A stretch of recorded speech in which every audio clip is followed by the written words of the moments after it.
৩ December ১৯৭১ স্বাধীনতা যুদ্ধের এক গুরুত্বপূর্ণ অধ্যায় হল অপারেশন কিলো ফ্লাইট।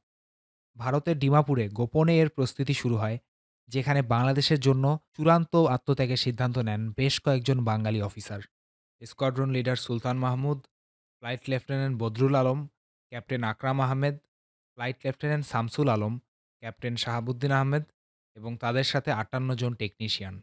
এই অপারেশনের জন্য মাত্র ৩টি অসামরিক বিমানকে ব্যবহার করা হয়। একটি অ্যালোয়েট-3 হেলিকপ্টার, একটি ডিএইচসি-3 অটার বিমান এবং একটি ডিসি-3 ডাকোটা বিমান। বাঙালি টেকনিশিয়ানরা এই বিমানগুলোতে রকেট পড ও মেশিন গান যুক্ত করে দেন। প্ল্যানিং অনুযায়ী রাতে এই মিশন শুরু হয়। স্কোয়াড্রন লিডারের নেতৃত্বে বিমানগুলো চট্টগ্রামের ইস্টার্ন রিফাইনারি এবং নারায়ণগঞ্জের গোদনাইল ফুয়েল ডিপোতে সফল আঘাত হানে। এই আকস্মিক হামলায় পাকিস্তানি সামরিক বাহিনীর জ্বালানি সরবরাহ মারাত্মকভাবে ক্ষতিগ্রস্ত হয়। শত্রুপক্ষ আকাশ থেকে এমন আক্রমণের জন্য মোটেই প্রস্তুত ছিল না। তাদের সামরিক শক্তি ও মনোবলে এই আঘাত চরম বিপর্যয় ডেকে আনে, যা চূড়ান্ত বিজয়ের পথকে ত্বরান্বিত করে।